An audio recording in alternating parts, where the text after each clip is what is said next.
ప్రార్థన గురించి రెండు విషయాలను చూద్దాం.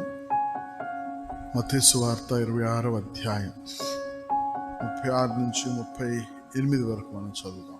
నాతో కూడా మెలకువగా నుండుడని వారితో చెప్పి కొంత దూరం వెళ్ళి సాగిలపడి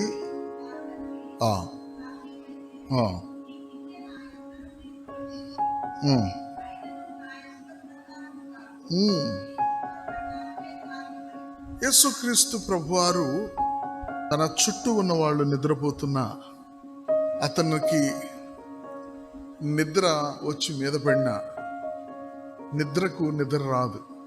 యేసుక్రీస్తు ప్రభువారి యొక్క ప్రార్థనా జీవితం వ్యత్యాసమైన జీవితం. మన జీవితాల్లో ప్రార్థన అనేది మీ చుట్టూ మీరు ఏ పరిస్థితులు ఉన్నా ప్రభావితము చేయలేని స్థితికి మన ప్రార్థనా జీవితం ఎదగాలి. నీ ప్రార్థనా జీవితం ఎంత ఎదుగుతుందో నువ్వు దేవునిని వెంబడించే స్థాయి కూడా అంతే పెరుగుతుంది. నువ్వు దేవునిని సేవించే స్థాయి కూడా అంతవరకే పెరుగుతుంది. నువ్వు ప్రార్థనలో లేని స్థాయి నీ జీవితంలో జీవించటంలో నువ్వు చూపించలేవు. ప్రార్థనలో నీ పరిస్థితులు నిన్ను గనక మత్తుగా నిన్ను చేయకపోతే నీ ప్రార్థనా జీవితాన్ని ఐహిక విచారము, ధనమోసము, ఇతరమైన ఆపేక్షణలు ప్రార్థనా విషయంలో ప్రార్థనలో నిన్ను కృంగదీయకుండా నువ్వు చూచుకుంటూ ప్రార్థనా సమయాన్ని మాత్రం ఏది కూడా నిన్ను ప్రభావితము చేయలేని ఒక ఆత్మీయమైన స్థితికి నువ్వు గనక మెలకువగా ముందుకు గనక రాగలిగితే ఏ విషయాలు నీ జీవితంలో కూడా దేవుని యొక్క సంకల్పం చేయటానికి కానీ, దేవునిని వెంబడించటానికి కానీ, దేవునిని సేవించటానికి కానీ నిన్ను అవి ఆపలేవు. నువ్వు రహస్యమందు ప్రార్థనలో మొట్టమొదట నువ్వు ఎదుర్కొనేది సిలువను చెక్క మీద కాదు. నువ్వు ఇంకా చెక్క మీదకి వెళ్ళక ముందే, ఆ యొక్క సిలువ మీదకి వెళ్ళక ముందే దాన్ని ముందుగానే నువ్వు దీన్ని ఇక్కడ ఎదుర్కొన్నావు. ఇక్కడ నువ్వు ఇది జయిస్తే రేపు అక్కడ నువ్వు దాన్ని జయిస్తావు. ఏదైనా జయించాలంటే మొదట చేయాల్సింది ప్రార్థనలో, ఆ తర్వాత బహిర్గతంగా రహస్యమందు చూచు తండ్రి మీకు బహిర్గతంగా మీకు ఆయన ప్రతిఫలాన్ని ఇస్తాడు. ప్రార్థన చేసినప్పుడు జవాబు మీకు బహిర్గతంగా మాత్రమే కాదు, రహస్యమందున్న నీ యొక్క ప్రార్థనా జీవితానికి దేవుడు బహిర్గతంగా దానికి నీ యొక్క ఆత్మీయమైన జీవితపు నడకను నీకు కనపరుస్తాడు. దేవునికి స్తోత్రం. Praise the lord. సో యేసుక్రీస్తు ప్రభువారు అటువంటి ప్రార్థనా జీవితంలోనికి వెళ్ళటానికి కారణం ఏమిటి? మనలాంటి మనిషి కదా ఆయన. మరి ఆయన దేవుడయ్యుండి మనలాంటి మనిషిగా వచ్చాడు కాబట్టే కదా ఆయనను బలపరచడానికి స్వరూపులు వచ్చినాయా? ఆయన బలపరచడానికి నిర్గమం గురించి మాట్లాడటానికి ఎవరు వచ్చారు? రూపాంతరపు పర్వతం మత్తయి 17లో మోషే, ఏలియా వచ్చారు. నీ ఎడల మేము నమ్మకం కలిగి ఉన్నామని వచ్చారు. యేసుక్రీస్తు ప్రభువారు అంటున్నారు, మీరు మెలకువగా ఉండి మీరు ప్రార్థన చేయండి అంటున్నాడు. కొంతమంది ప్రార్థనా జీవితం వాళ్ళ కుటుంబ పరిస్థితులను బట్టి ప్రార్థనా జీవితం తగ్గిపోతుంది. అందుకని ప్రభు ఏమన్నాడు? మనం గనక లేఖన భాగాన్ని చూస్తే 21వ అధ్యాయం లూకాసు వార్తలో, లూకాసు వార్త 21లో మనం చదివిన మాట 34వ వచనాన్ని మనం చూస్తే, 34వ వచనాన్ని చూస్తే, మీ హృదయములు ఒకవేళ తిండి వలనను మత్తు వలనను, తిండి వలన వచ్చే మత్తు కాదు, మత్తు వలన వచ్చే మత్తు, తిండి వలనను మత్తు వలనను ఐహిక విచారం వలనను మందముగా ఉన్నందున, ఇక మనం ఆ దినము మీ మీదకు ఉరి వచ్చినట్టు రాకుండా మీరు జాగ్రత్తగా ఉండుడి. నివసించు వారి మీదకు అకస్మాత్తుగా వచ్చును, తప్పించుకొని శక్తి గలవారు అగినట్లు ఎల్లప్పుడూ ఏంటండి, ఎల్లప్పుడూ ప్రార్థన చేయొచ్చు, మెలకువగా ఉండుడని చెప్పాను. దేవుని స్తోత్రం. నీ జీవితంలో నేను ప్రార్థన చేయటానికి అభ్యంతరకరంగా ఉంటున్న విషయాలేంటి? యేసుక్రీస్తు ప్రభువారికి ప్రార్థన చేయటానికి ఆటంకమైన పరిస్థితులు విస్తారమైన ఉన్నాయి. మన జీవితాల్లో ఏ విషయాలు నేను ప్రార్థన చేయకుండా నేను ఎక్కువగా ఆపగలుగుతున్నాయి? నీ ఆరోగ్యమా, నీ ఐహిక విచారాలా?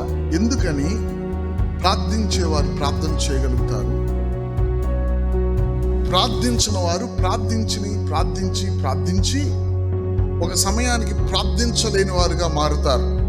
ప్రార్థించిన వారుగా మనం ఉండటానికి మీకు కొన్ని విషయాలు మీకు ఆటంకంగా ఉంటాయి.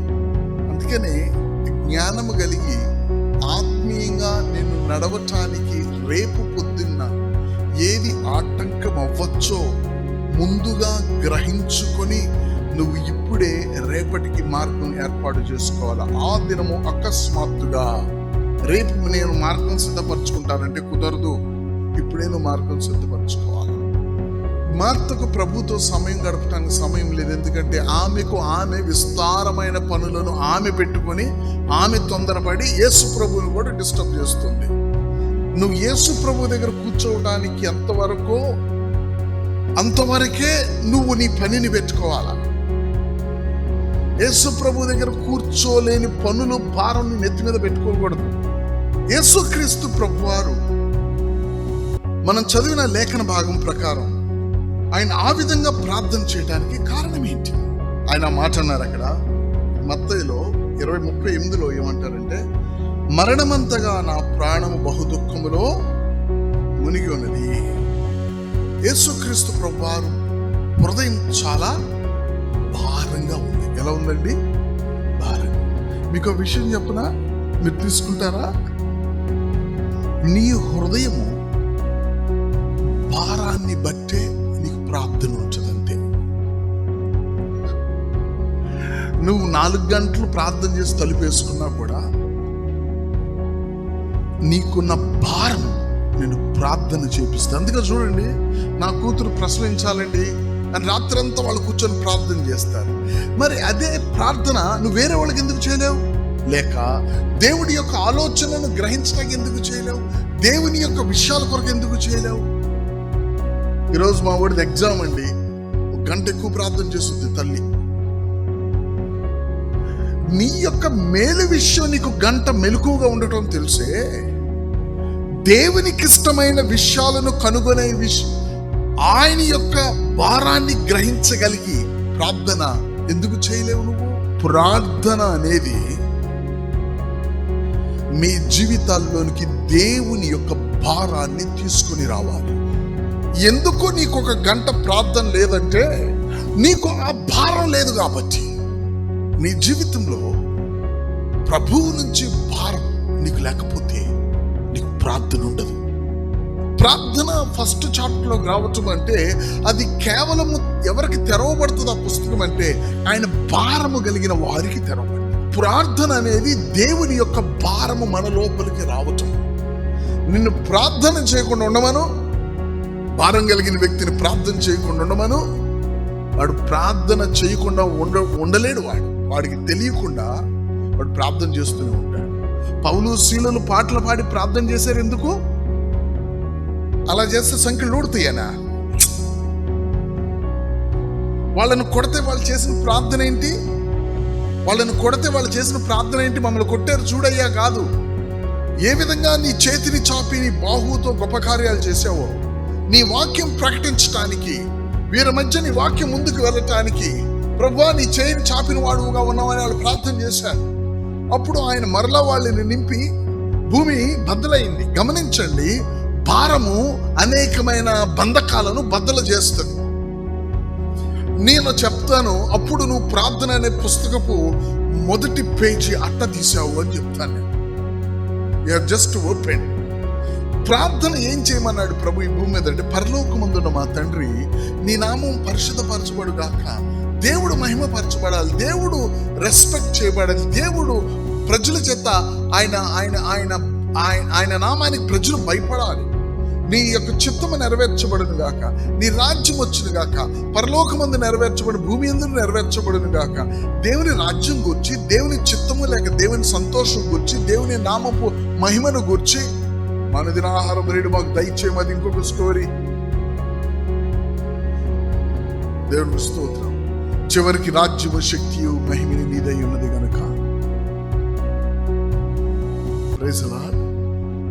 It is a burden. చెప్పండి, ఇట్స్ ఏ బర్డెన్. మీరు చూడాల్సింది ఏంటో తెలుసా? ఒక మనిషి నుంచి వచ్చే వొకాబులరీ కాదు, ఆ మనిషి లోపల ఉన్న భారం. భూమి మీద మనం ఉన్నది ప్రయాసపడి భారం మోయించిన సకల జనులారా నా యుద్ధకు రండి, నేను సాత్వికుడు దీనుడును, నా కాడెనెత్తుకొనుడి. ఏంటి? మీ భారము బరువైనది, నా యొక్క భారము తేలికైనది, సులువైనది. అయితే నా భారాన్ని ఎత్తుకోండి. మీరు ప్రభువుని వెంబడించే వారు అయితే, అయ్యా అందరూ ప్రభువుని వెంబడించే వారైతే నీలో కనపడాల్సింది భారం. చెప్పండి. ఎందుకంటే ఆయన ఏమన్నాడో తెలుసా? నన్ను వెంబడించండి, నా సిలువను మోసుకొని, నా భారము సులువు, అది తేలికైనది. అయితే భారం ఉందా లేదా? ఉందా లేదండి భారం? నిన్ను చూస్తే భారం కనిపిస్తుందా సహోదరి? దేవుని గూర్చిన భారం కనిపిస్తుందా సహోదరుడా? నిన్ను చూస్తే ఎందుకు?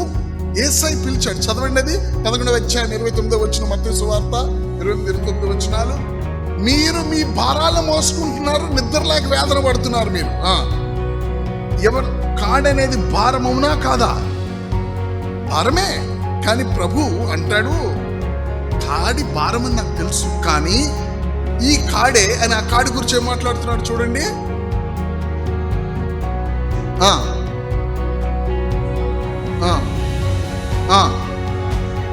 నా కాడి సులువుగాను. ఎలా ఉందండి భారం? ఉందా లేదా భారం? ఉందా లేదండి భారం? భారం ఉంది. అయితే మోసేవాడికి తేలిగ్గా ఉంటుంది, చూసేవాడికి భారంగా ఉంటుంది. మీరు అద్దం ముందు నుంచుంటే మీకు దేవుని భారం కనిపిస్తుందా, ప్రార్థన వసతులు కనిపిస్తుందా? నీకు నువ్వు ఎలా కనిపిస్తావు? దేవుని యొక్క భారం మోస్తున్న పాత్రగా నీ కళ్ళల్లో ఆ భారం